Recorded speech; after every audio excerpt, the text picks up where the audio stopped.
Hey everybody, welcome back to the Jay's Fifth Down Football Podcast. I'm your host, Jay Gay. Today on the podcast with me, I have Coach Niketa Battle. He's the head football coach at Dutchtown High School. He used to be head coach at Mays High School. I want to appreciate having him on today. But before we get started, please, guys, make sure you comment, like, subscribe, share with your friends. We got good content coming out on this podcast, so please make sure you are checking this out on YouTube. So, Coach Battle, before we start here, just tell us how's everything going with you, Coach? You know, we're about midpoint of 2022, entering the summer. How's everything going with you, man? Everything's going good. Being that we're coming off the third year of COVID. Everything is what to be expected. And, you know, I'm just happy to be here. Yeah, of course. Same here. So, Coach, tell us how you got into coaching football. How did this happen? So tell us the whole backstory on that. Okay. Well, played college football. I played 3 years at Savannah State, and after a head coach got fired, I ended up playing my last year at Georgia Southern, where I graduated from. Worked in corporate America about 5 years, and it was just something I still had that itch.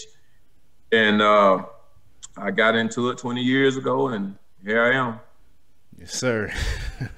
Living strong.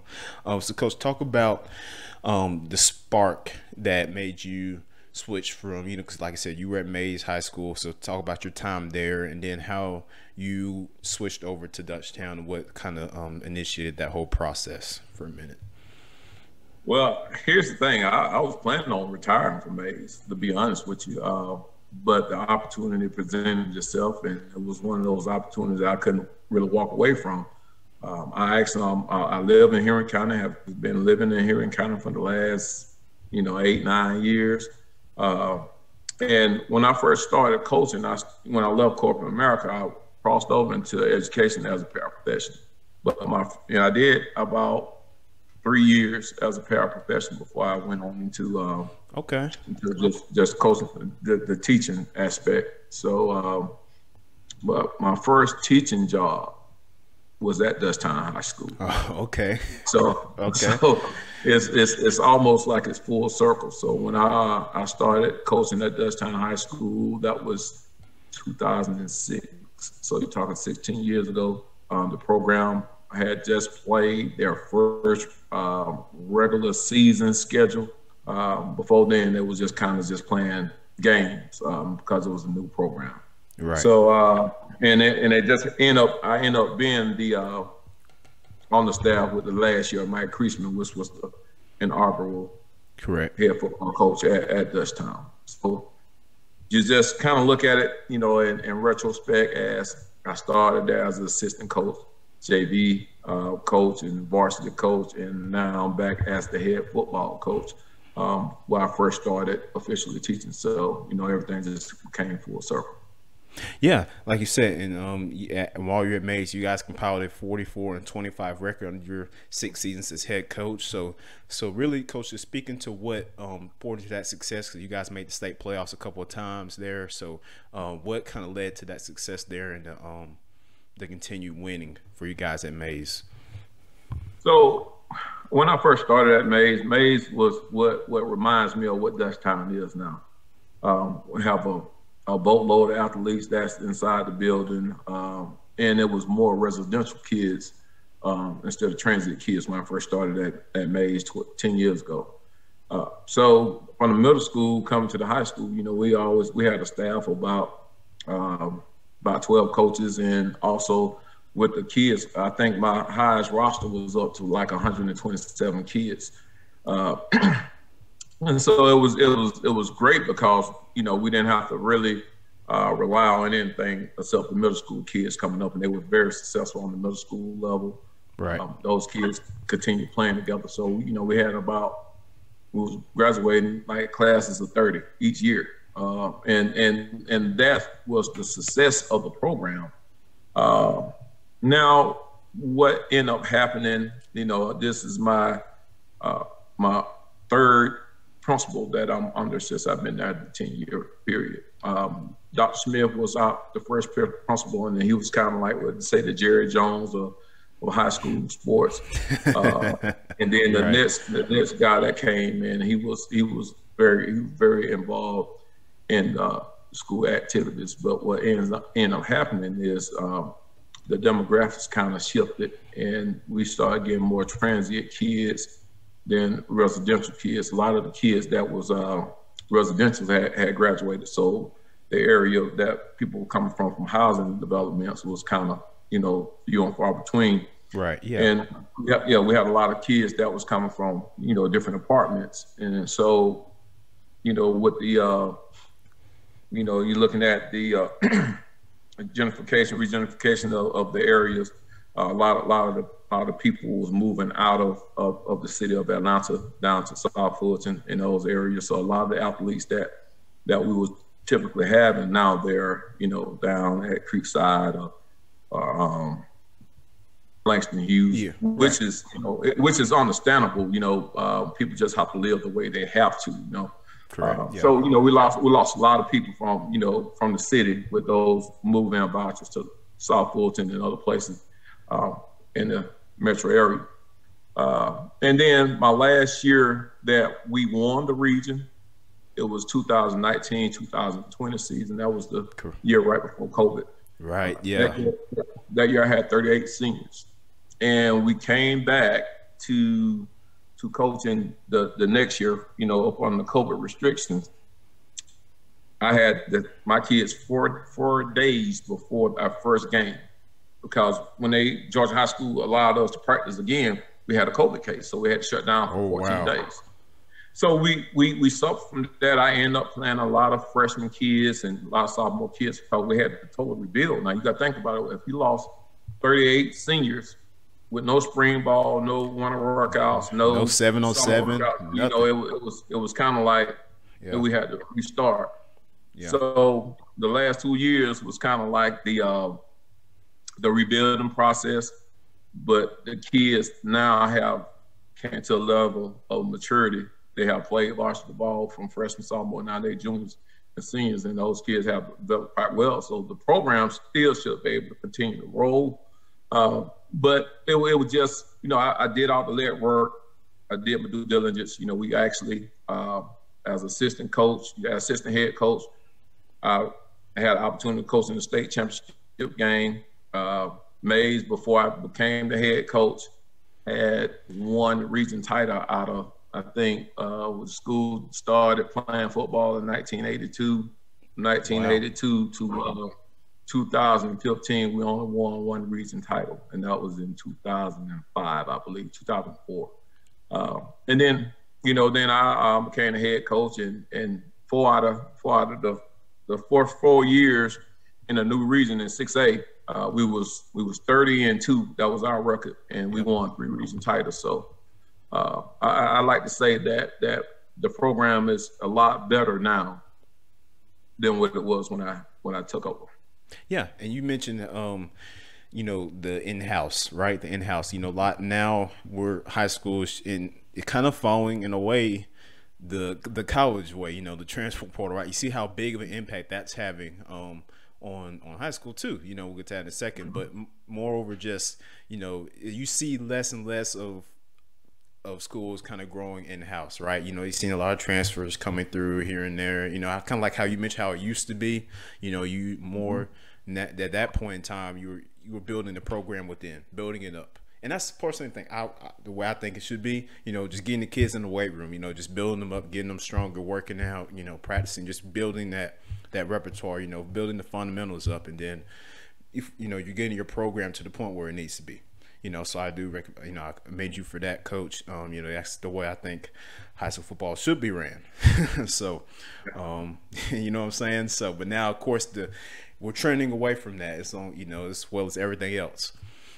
Yeah. So and a lot of that is because now, if you look at high school sports, if you've been following high school sports like I have in the last 20 years, the rise of AAU basketball compared to summer league basketball within your own school program. So that really has people just being comfortable with their some guys, and just like travel baseball, Yeah. You get used to playing with a certain amount of kids, and the chemistry is there. And normally those kids want to be associated with that. So now with football, with all the rising of all these different 7-on-7 leagues, and it's kind of me like it's AAU football, just to be honest with you. And pretty much. And a lot of kids, you know, you really don't know if you're gonna have the kids. Like when I first started, I knew if a kid came into the school that I was coaching at, that kid was gonna be there for 4 years. Knew that, unless parents like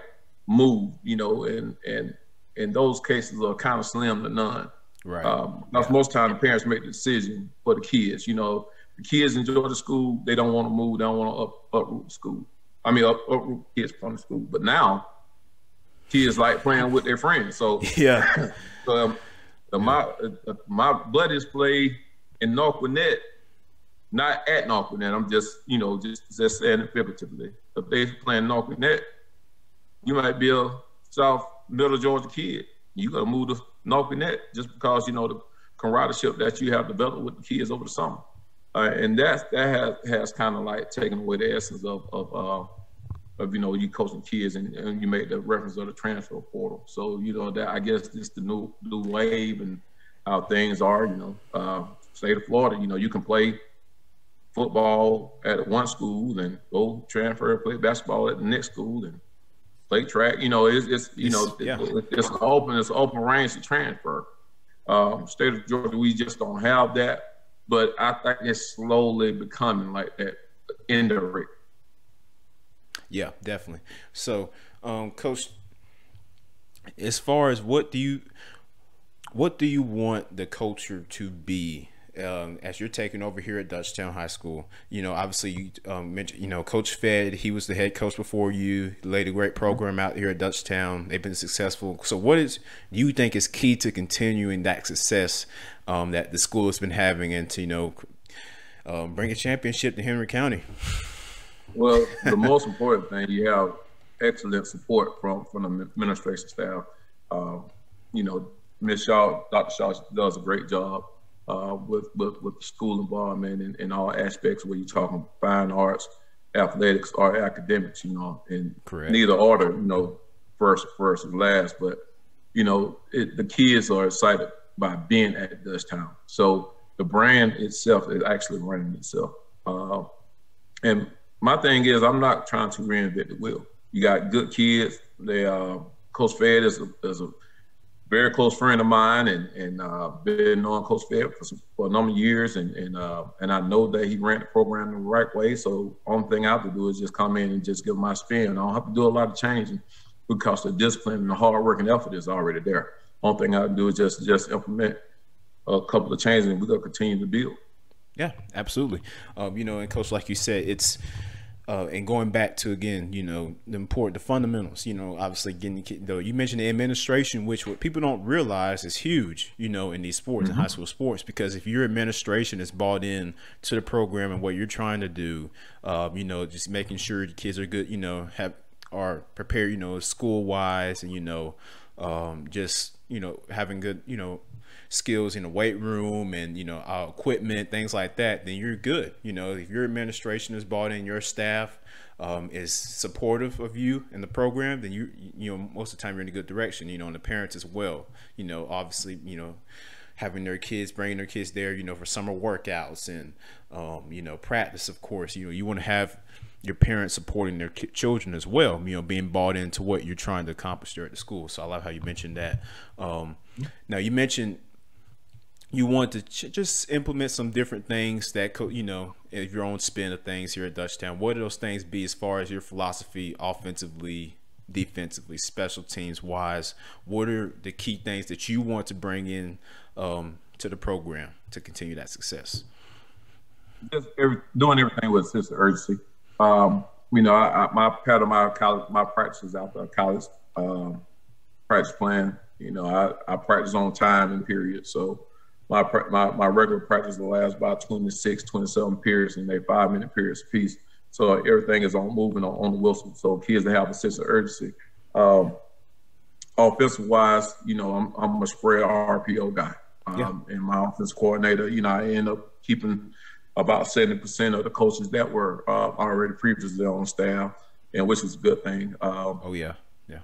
And the crazy thing is, and when I sat down and talked about my vision and my offensive philosophy, defensive philosophy, special teams, they are familiar with it, and that's something that they're used to doing. And the only thing we have to do now is just kind of like just change the narrative of the language. You know, it's just kind of like NFL. You know, you play one team, they got a playbook. You go to the next play, it may be different verbiage, but it's the same plays. Right. So that's pretty much it. You know, we just and I'm not saying that they didn't practice with a sense of urgency, but I just know their practice plan is not mine.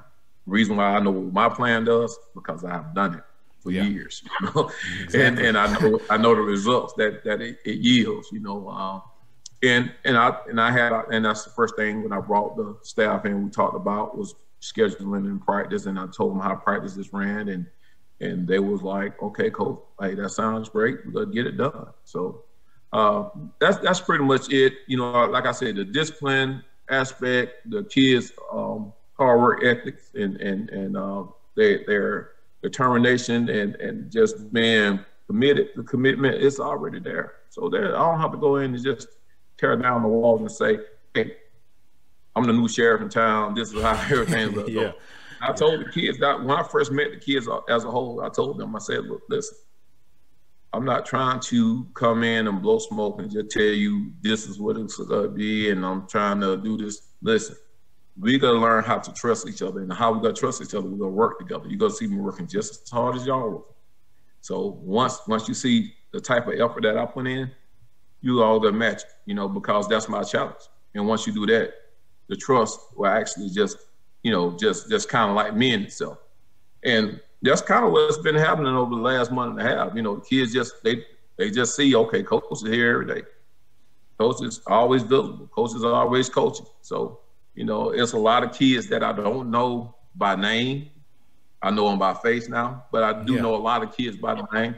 And the good thing is with modern technology, I'm able to classify all the kids in different classes. So I can get a group chat with all the seniors, sophomores, juniors, freshmen, and, you know, I send them words of encouragement in the mornings and just text them throughout the day, just say, okay, this is the plan of the day. So, you know, just to have that type of connection with them.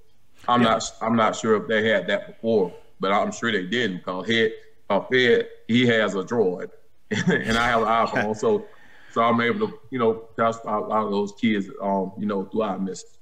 I got you, Coach. Yeah, you know, you'd have to do Coach Fed like that now. Yeah, that's my boy. That's your boy, though. That's my boy.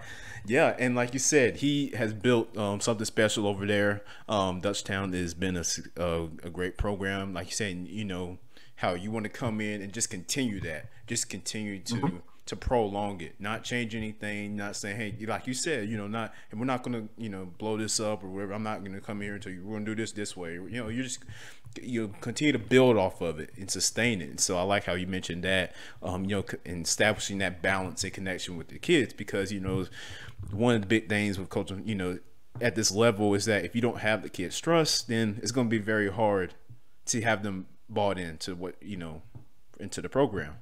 And that, you know, so that's key, to have that player and coach trust. If you have that, then you got to step into a good program, you know, as far as, you know, and then of course getting them in the weight room, and obviously that's important as well. I know you you know, continue preaching that as well, you know, getting in the weight room, just continue to do well in school, obviously, you know, just so the work ethic, the big understanding there is a work ethic, which is key. And so Coach, now, as far as the upcoming season, what are your plans, Coach, for the team? You know, as far as the mantra, what is you have a catchphrase? Not a catchphrase, but what is the what is your mantra? The kids have been, especially the ones that's senior, they've been in the program for 3 years, and the mantra has always been bring the helmet. So my mantra coming in is we're gonna continue to bring the helmet, and we helmet built. So that's the continued mantra. So, you know, the kids they like that. Okay, coach, I see you put the spin on it, but it's still, you know, it's still ours. You know, they feel like it's nothing that I'm bringing from someone else. This is here. You know, y'all bringing a hammer, we'll continue to bring the hammer. And, you know, and we're a hammer built. So if you're a hammer built, you mean, you know, you built by brute force and strength. So that's the good thing about it. Mm-hmm. Yeah, bring the hammer. You know, every day's an opportunity to get the work. You know, so Coach, last thing here before we get off, just if you were there, are other people who are trying to get into this gig, into the coaching world, what will be your advice to them? You know, judging off your experience that you've had in this business, in this field, the different things that you've seen, that you have experienced. Talk about what is key for people, for guys that are trying to get into the coaching world. Patience is the number one. I know, as cliche as it sounds, it's number one virtue. You know, and I always tell coaches, I took the route that's less traveled. When I first came in, you know, I wanted to learn about the profession. I want to learn what made this go. Some people that come in have a wealth of knowledge on offensive philosophies, defensive philosophies, but just wait your turn. You know, some people want to find out that ladder of being a leader so fast that you kind of forget all the harder ways to make you out the person that you are. You know, everybody have, you know, a testimony based on their trials and tribulations. You know, if you don't have no trials and everything just kind of like given to you, now if you fall down, you ain't gonna know how to get back up because you went up so fast. Like my situation was, like I told you, I came in the teaching profession as a parent, but I was a JV head coach. I was an offensive line coach, defensive line coach. I worked my way up. I remember when I first started at Dutchtown, I used to get that's when games was on. You probably don't even remember this, but we used to record games on VHS.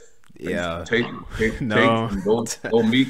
Drive down and meet coaches and trade them and come back and dub the games and break them down. And after the games, you have to wait for the video to actually go from the camcorder to the cassette. Right. You know, it would see that whole grind about you know, just having that blue collar mentality and working this profession. You can't come in like, you know, you don't want to get your fingernail dirty. You got to put the time in. And that kind of allowed me to get in the situation that I am. Like I said, I'm, you know, 20 years in coaching now. And I seen the, you know, the shift in coaching or how you can get into a profession if you remain the same year left. Only person that I know in this coaching profession that can remain the same and still successful, that's Coach Alan Chadwick at Marist High School.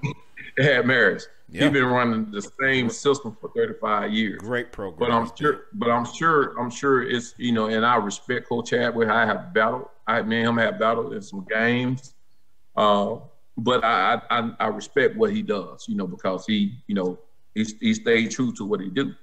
And when I started talking about patience, a lot of coaches want to go to practice and they want to try to run their whole game, you know, like they offense, the whole philosophy, every day. You can't do that. Yeah, you got to find things that you got to capitalize on. Like one day, you know, you may need to run inside, outside zone, and build upon the inside, outside zone for that particular day. Next day, you probably need to run power read. Yeah. You know, these are things that you have to do to get good at it. You just can't run a play one. You know, okay, well, we're gonna run toss sweep. Next play, we're gonna run zone. Now we're gonna run power. You know, kids learn by repetitive motion. The more things that you do repetitively, the more agile and the faster the kids go to play. But if you plan, you know, from, you know, this type of scheme to that scheme to the next scheme, kids got to play slow. Your players are going to be confused, and they're not going to, you know, it's going to create confusion and chaos, and you're going to get in the game, and it's, you know, you're going to have mistakes, penalties, that leads to losing games, right? So it's like you said, it's that consistency, that repetition. I like this quote. It says that you are what you repeatedly do, therefore excellence is not an act but a habit. You know, like you said, repetition. Yep. You are what you repeatedly do. So, you know, if you continue to do the same things that you've always been doing, staying true to that, like you said, like you mentioned with Coach Chadwick there, who's done a great job at Marist, staying true to your same philosophies, your same programs, not, you know, just changing things because, you know, this is what's popular now. I want to, you know, do all this and that. And like you stick with what's gotten you success and what's continuing to get you success. And, you know, that's where you're going to find your prolonging winning. You're winning and you're getting that program to success, right? So, yeah. I tell you now, like Georgia Southern, you know, and there's no knock on any coach that have became a head coach down there and ran different programs. Only thing I'm saying is 6 national championship flags running the same type offense. Everybody thought Paul Johnson, when he came to Georgia Tech, was an idiot for coming to a Power 5 program and running flexbone triple option. However, they have been successful since. I mean, and I love what you know the coaches that Coach Goff is doing at Georgia Tech, and he's changing the culture and everything. But my thing is you got to understand the consistency of what you're doing yield the results or where you're going. Exactly. And 6 national championships running the same offense. You know, even though you know Georgia Southern now is a mid-major school and it's not on FCS, but every day you do the same thing. You know, and football, and people can't listen to the insanity rule. The insanity rule, like doing something over and over, trying to get a different result, will lead to insanity. No, in football, that leads to excellence. If you don't believe me, call Nick Saban right now. And ask what he do. Right. Yeah. Yeah, I mean, you said it right there, you know, repetition. Yeah, I mean, it's going to lead to results. It's the results, you know, and I totally agree with you, Coach. You know, I appreciate you coming on and giving your insight with the game for us today. And, you know, I wish you the best at Dutchtown this year, and I hope you guys continue to prolong that success that's been built at that school, and, you know, just continue to win and bring, like I said, bring a championship to Henry County. So good luck with that, Coach, you and the guys in this upcoming season. And I appreciate you coming on with us today. Well, thank you for having me. Of course. Thank you, Coach.